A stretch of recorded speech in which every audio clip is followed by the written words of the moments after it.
In lepo pozdravljeni tokrat še v novi epizodi oddaje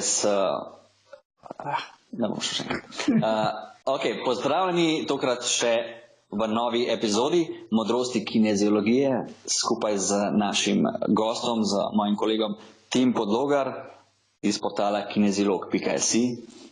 Kot veste, Tim je tudi doktorski študent na Univerzi Birmingham v Veliki Britaniji in danes imava še zadnji pogovor, kar se tiče regeneracije, in sicer bova govorila o vplivu prehrane na regeneracijo. Torej, kako s prehrano lahko vplivamo na regeneracijske sposobnosti telesa po sami fizični aktivnosti in vadbi. Timi, kar povej mi, kaj imaš za povedati, kar se tiče prehrane in njenega vpliva na regeneracijske sposobnosti našega telesa? Prehrana je vsekakor ključ ali pa sestavni del, brez katerega ne gre v trenažnem procesu. In je, se pravi, zelo pomembno za čas regeneracije. Je pa treba razmejiti to, kaj zdaj sploh prehrana je ali pa kaj primerna prehrana je. Se pravi, na eni strani imamo v trgovinah športno prehrano, nam bodo poskušali prodati izdelke za regeneracijo, za povadbi za vzdržljivost, se pravi po teku, kolesarjenju, in pa posebne izdelke za povadbi za moč, recimo.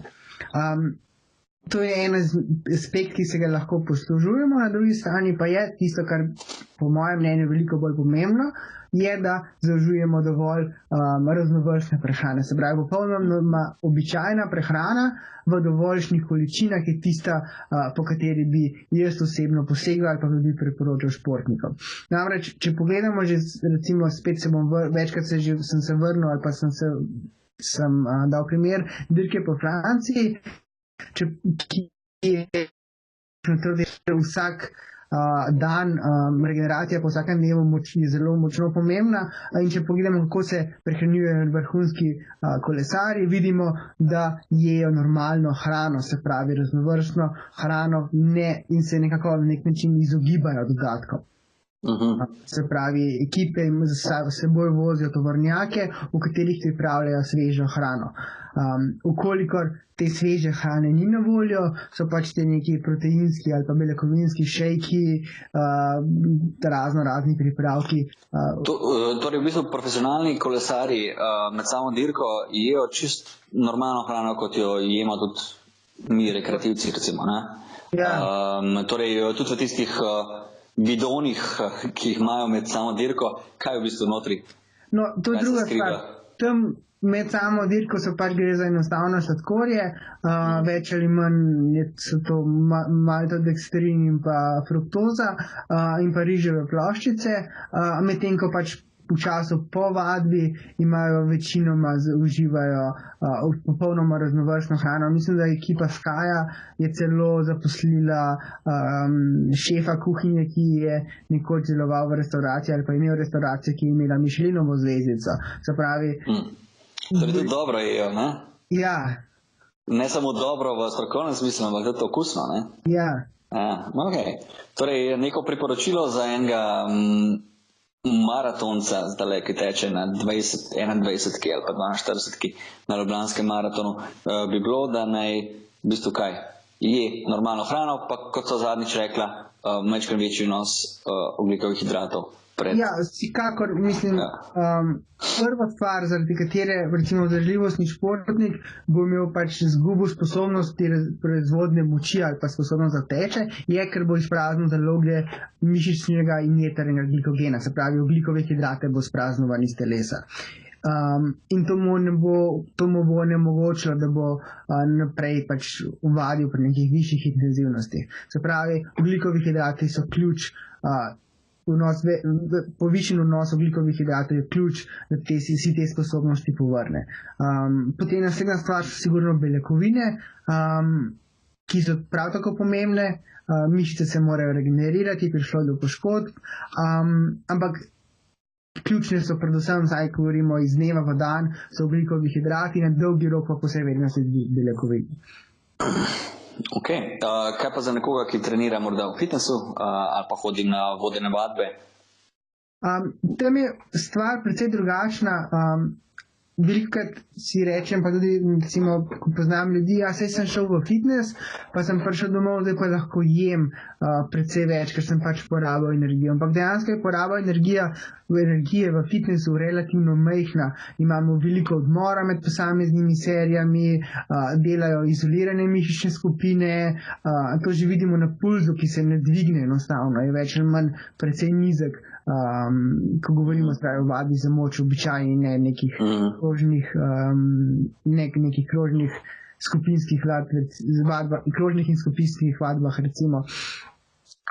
Ampak po vadbi pametno, po mojem mnenju, zaužiti kaj beljakovinskega, bogato z beljakovinami, seveda z nekaj ogljikovimi hidrati, ampak ne količinsko pretiravati. Pa seveda pač običajna hrana je ključ do uspeha. V svetu fitnessa se velikokrat govori, ali potrebujemo beljakovine pred vadbo, po vadbi, med vadbo, pravzaprav je vseeno, važno, da jih je dovolj v dnevu in da so enakomerno razporejene preko celega. Ok, torej v bistvu po občutku pa raznovrstno, ne? Tako je.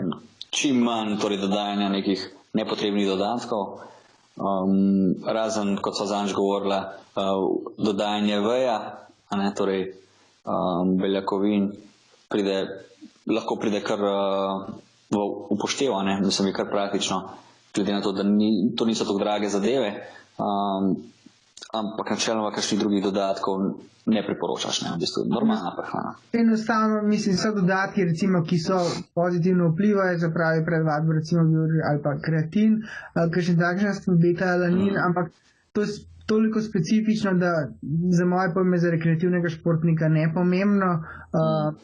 Ne bo se poznalo to po rezultatu. Ja. V bistvu se bo, kot so že v prejšnjih epizodah omenila, če bojo pošlihtali rekreativci predvsem, pa tudi kakšni vrhunski športniki, če bodo mehko bolj se posvetili čisto na kakšne osnovne stvari, kot je spanec, normalna prehrana, neko normalno doziranje vadbe, da se ne pretrenirajo in tako naprej, s tem v bistvu lahko dosežejo boljši preboj v rezultatih. Če pogledamo, ne vem, 100 let nazaj, 150, 200, 300, 400 let nazaj, v času Rimljana ali pa Grkov, niso imeli nobenih dodatkov, pa so imeli olimpijske igre, njihove postave pa iz kipov in fotoslik vemo, da so bile takšne, kot bi si ljudi danes želeli, ne? Ja. Torej se je dal priti do tazga izkesanega telesa tudi po domač povedan na solato in zelje, ne? Točno tako, nekako tako, ja. No, ok. Timi, hvala ti za tele informacije danes o še zadnjem delu regeneracije, ki smo imela zapovedati, in sicer druge epizode si lahko pogledate tudi v naši videoknjižnici Kin Vitala. Sicer pa se vidimo do naslednjič, ko pa bova začela že za novimi in novimi modrostmi iz sveta kineziologije, gibanja in rehabilitacije. Tako da, ok, hvala ti mi. Se vidimo.